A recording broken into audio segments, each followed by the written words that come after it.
नमस्कार मैत्रिणींनो, वीरा फॅशन डिझायनरमध्ये आपलं सर्वांचं खूप खूप स्वागत आहे। तर आपल्याला आज या व्हिडिओमध्ये बघायचं आहे कटोरी ब्लाउजची शिलाई कशी करायची आहे, ती संपूर्ण माहिती आपल्याला या व्हिडिओमध्ये बघायची आहे। त्याच्यासाठी मी ब्लाउज पीसवर अस्तर हा ठेवून घेतलेला आहे आणि त्याच्या गळ्याला सर्व भोवती शिलाई करून घेतली।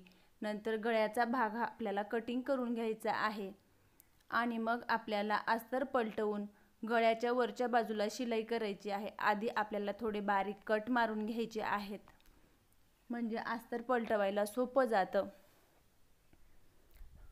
अशा पद्धतीने जर तुम्ही ब्लाउजची शिलाई केली तर खूप छान अशी ब्लाउजला फिनिशिंग येते आणि कमी वेळात छान पद्धतीने शिलाई होते। त्याच्यासाठी मी बारीक कट मारून घेतले। गळ्याला बारीक कट मारून झाल्यानंतर आपल्याला अस्तर पलटवून घ्यायचं आहे। अस्तर आधी आपण मेन कपड्यावर ठेवलेला होता उलट्या बाजूनी, नंतर हाताने छान गळ्याभोवती हाताने प्रेस करून घ्यायचं आहे आणि मग अस्तर आपल्याला पलटवून घ्यायचं आहे।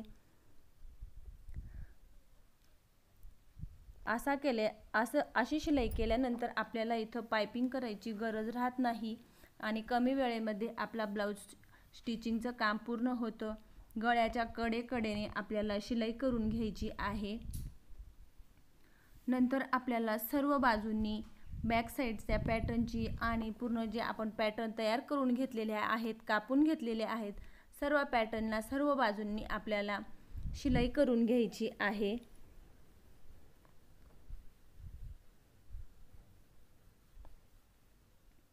त्याच्यानंतर आपल्याला आधी बाही ही मेन कपड्यावर उलट्या बाजूने ठेवायची आहे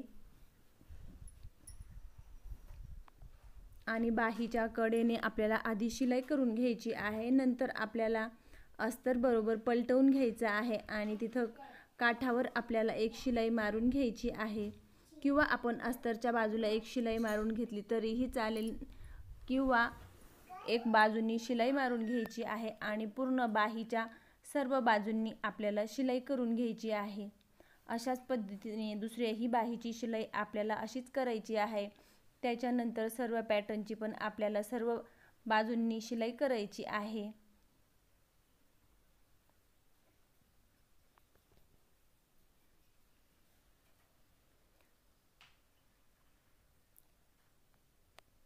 त्याच्यानंतर मी सर्व पॅटर्न हे अशा पद्धतीने शिलाई करून घेत आहे। केव्हाही आपल्याला याच पद्धतीने शिलाई करायची आहे।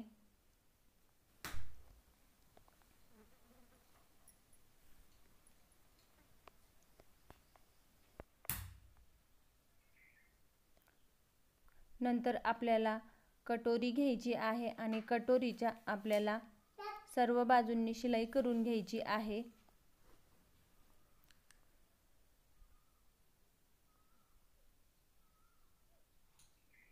शिलाई करत असताना आपल्याला कपडा किंवा ब्लाउज पीस अस्तर काहीही ओढायचं नाही। नॉर्मल शिलाई करतो तसं शिलाई करत जायची आहे आणि हाताने अस्तर हा बरोबर करून घ्यायचा आहे, म्हणजे मध्ये गुड्या वगैरे पडणार नाही, चुन्या वगैरे येत नाही। त्याच्यानंतर क्रॉस पट्टी ही आपल्याला जसं आपण बाहीची शिलाई केली तशी मेन कपड्यावर ब्लाउज पीसवर आपल्याला ठेवून घ्यायचा आहे, उलटा ठेवून घ्यायचा आहे आणि मग तो हाताने प्रेस करून आपल्याला परत बरोबर करून घ्यायचा आहे आणि मग त्याच्यावर आपल्याला शिलाई करून घ्यायची आहे। जसं आपण बाहीला शिलाई करतो त्याच पद्धतीने आपल्याला क्रॉस पट्टींच्या दोघही क्रॉस पट्ट्यांना आपल्याला त्याच पद्धतीने शिलाई करायची आहे। जर तुम्हाला क्रॉस पट्टीला सर्व बाजूंना शिलाई करायची असेल तर तिथं तुम्ही कमरपट्टीही जोडू शकता, परंतु अशी शिलाई केली तर आपल्याला कमरपट्टी जोडायचीही गरज नाही आणि कमरपट्टीला आपल्याला हात शिलाई करावी लागते, तीही गरज पडत नाही। अशाच पद्धतीने मी सर्व पॅटर्नला शिलाई करून घेतलेली आहे। दोघही बाजूंच्या सर्व पॅटर्न मी रेडी करून घेतलेले आहेत। त्याच्यानंतर आपल्याला एक्स्ट्रा हा ब्लाउज पीसचा जो भाग आहे ती सर्व आपल्याला कटिंग करून घ्यायची आहे। कटिंग करत असताना आपल्याला परफेक्ट अस्तरच्या मापानेच कटिंग करायची आहे। अशा पद्धतीने कटिंग झाल्यानंतर मी सर्व पॅटर्न आहेत त्यांची सर्वांची अशाच पद्धतीने कटिंग करून घेतली। नंतर आपल्याला सर्व भाग हे समोरासमोर ठेवून घ्यायचे आहेत आणि चेक करून घ्यायचे आहेत। त्याच्यानंतर मी योगपट्टी, कटोरी आणि क्रॉस पट्टी हे सर्व मी समोरासमोर आधी ठेवून घेत आहे। नंतर आपल्याला शिलाई करायची आहे। किंवा ही शिलाई करत असताना किंवा वरून आपण जेव्हा शिलाई करतो तेव्हा सर्व भाग आपल्याला याच पद्धतीने समोर ठेवून चेक करायचे आहेत। कटोरीला आपल्याला बरोबर गोल बाजूला पाव इंच आणि खालच्या बाजूला पाव इंच अंतर सोडायचं आहे। इकडे 1.5 इंचचा डाट द्यायचा आहे। आपलं कटोरीचं माप मोजून बघायचं आहे। कटोरीचा उभा टक्सा मी 2.25 इंचाचा घेतलेला आहे आणि आडवा हा 1.5 इंचाचा घेतलेला आहे।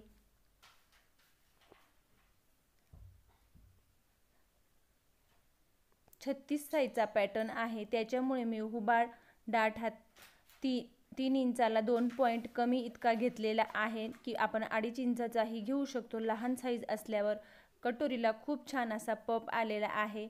त्याच्यानंतर आपल्याला योगपट्टीच्या गळ्याकडून आपल्याला कटोरीचा भागावर बरोबर ठेवून घ्यायचा आहे आणि मग आपल्याला हळूवारपणे कुठेही चुन्या वगैरे पडायला नको अशा पद्धतीने शिलाई करून घ्यायची आहे। शिलाई झाल्यानंतर आपल्याला तिथं डबल शिलाई करून घ्यायची आहे।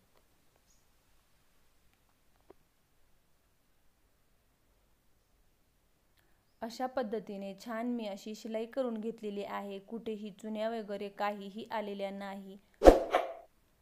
त्याच्यानंतर आपल्याला क्रॉस पट्टी ही जोडून घ्यायची आहे। ती आपल्याला कटोरीच्या बाजूला बरोबर ठेवून घ्यायची आहे आणि मग तिच्यावर आपल्याला कोणताही भाग अजिबात ओढायचा नाही। हळूवारपणे ठेवून घ्यायचे आहेत आणि शिलाई करून घ्यायची आहे।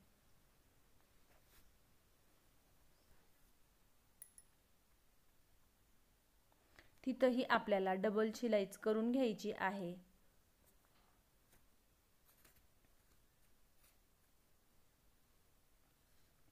किंवा वरून आपल्याला दाब शिलाई देऊन घ्यायची आहे। असंही केलं तरीही चालेल किंवा तिथंच डबल शिलाई केली तरीही चालेल। अशा पद्धतीने आपल्याला दोघही बाजूचे पॅटर्न हे रेडी करून घ्यायचे आहेत। त्याच्यानंतर आपल्याला दोघही बाजूचे पॅटर्न आपण छानपैकी तयार करून घेतले। नंतर आपल्याला दोघही बाजू बरोबर सारख्या आहेत किंवा नाही त्या चेक करून घ्यायचे आहे। त्याच्यानंतर आपल्याला आयपट्टी आणि हुकपट्टी बनवायची आहे। तर हुकाची पट्टी ही डाव्या बाजूला आपल्याला ब्लाउज पीसच्या वरती ठेवायची आहे। ती आपण 1.25 इंचाची घेतली तरीही चालेल। नंतर तिच्यावर आपल्याला दाब शिलाई देऊन घ्यायची आहे आणि मग ती आपल्याला वरच्या बाजूला फोल्ड करून तिच्यावर तुम्ही आधी शिलाई केली तरी चालेल किंवा आपण जेव्हा शिलाई करत असतो तेव्हा कडेचा भाग आपल्याला थोडा फोल्ड करून घ्यायचा आहे आणि वरून शिलाई देऊन घ्यायची आहे। अशा पद्धतीने केले तर कमी वेळेमध्ये लवकर ब्लाउजची स्टिचिंग होते। हुकाची बाजू ही तयार झालेली आहे। नंतर आपल्याला आयपट्टी ही साध्या मशीनने तयार करायची आहे। त्याच्यासाठी मी 2 इंचाची पट्टी ही तयार करून घेत आहे। आयपट्टी ही आपल्याला ब्लाउज पीसच्या वरच्या बाजूला न ठेवता आपल्याला अस्तरच्या बाजूला ठेवायची आहे। अशा पद्धतीने मी पट्टी तयार करून घेतली आणि तिला सर्व बाजूंनी एक्स्ट्राचा भाग कटिंग करून घेतला आणि मग खालचा भाग आपण फोल्ड करून घ्यायचा आहे आणि मग तो अस्तरच्या बाजूला ठेवून तो आपल्याला शिलाई करून घ्यायची आहे।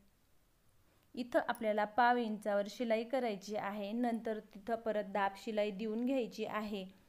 साध्या मशीनने जेव्हा आपण आयपट्टी बनवतो तेव्हा आपल्याला छोटे त्रिकोणी असे बॉक्स हे तयार करायचे असतात। त्याच्यासाठी आधी आपल्याला खडूने खुणा करून घ्यायच्या आहेत। किती अंतरावर किती बॉक्स येतील अशा पद्धतीने। इथं ही पट्टी हाताने आपल्याला असं प्रेस करून घ्यायची आहे आणि मग शिलाई मशीनच्या सुईमध्ये थोडी दाबून घ्यायची आहे आणि खडूने आपल्याला बरोबर बॉक्स हे बनवण्यासाठी आधी खुणा करून घ्यायच्या आहेत। अशा पद्धतीने मी बरोबर 5 खुणा करून घेतल्या आणि मग तिथं आपल्याला असं त्रिकोणी असे बॉक्स हे बनवून घ्यायचे आहेत। बॉक्स बनवून झाल्यानंतर आपल्याला त्यांच्यावर परत डबल शिलाई ही करून घ्यायची असते, म्हणजे ते शिलाई लगेचच उसवत नाही। अशा पद्धतीने मी पूर्ण ब्लाउजला छोटे छोटे बॉक्स तयार करून घेतले आणि त्याच्यावर डबल शिलाई ही मी करून घेतलेली आहे। नंतर आपल्याला दोघंही पॅटर्न बरोबर ठेवून सारखे करून बघायचे आहेत की दोघंही भाग सारखे आहेत किंवा नाही। जो भाग थोडा एक्स्ट्रा असेल तो आपल्याला कटिंग करून घ्यायचा आहे। त्याच्यानंतर आपल्याला गळ्याच्या बाजूला पाइपिंग ही करायची नाही। इथं आपल्याला मी 1.25 इंचाची पट्टी घेतली। 1.25 इंचाची पट्टी घेऊन मी ती कडेकडेने शिलाई करून घेतली आणि ती पट्टी परत आपल्याला लगेचच मध्ये फोल्ड करून द्यायची आहे। ती आपल्याला ब्लाउजच्या बाजूला ठेवायची आहे आणि नंतर ती अस्तरच्या बाजूला फोल्ड करून आपल्याला काठाकाठाने शिलाई करून घ्यायची आहे, म्हणजे इथं आपल्याला पाइपिंग ही करायची गरज नाही आणि कमी वेळेमध्ये आपली शिलाई लवकर होते। अशा पद्धतीने मी कटोरी ब्लाउजची छान अशी शिलाई करून घेतलेली आहे। माझा व्हिडिओ जर आवडला तर लाईक करा, चॅनलवर नवीन असाल तर चॅनलला सबस्क्राईब करा आणि व्हिडिओ कसा वाटला हे कमेंट्स करून मला नक्की कळवा। या व्हिडिओमध्ये आपण फक्त फ्रंट साईडची स्टिचिंग बघितलेली आहे। अशा पद्धतीने शिलाई केली तर कमी वेळेत आणि छान पद्धतीने शिलाई होते। कटिंगचा व्हिडिओ जर तुम्हाला बघायचा असेल तर डिस्क्रिप्शन बॉक्समध्ये लिंक दिलेली आहे किंवा आय बटनमध्ये लिंक दिलेली आहे। हा मी 36 साईजचा ब्लाउज तयार केलेला आहे।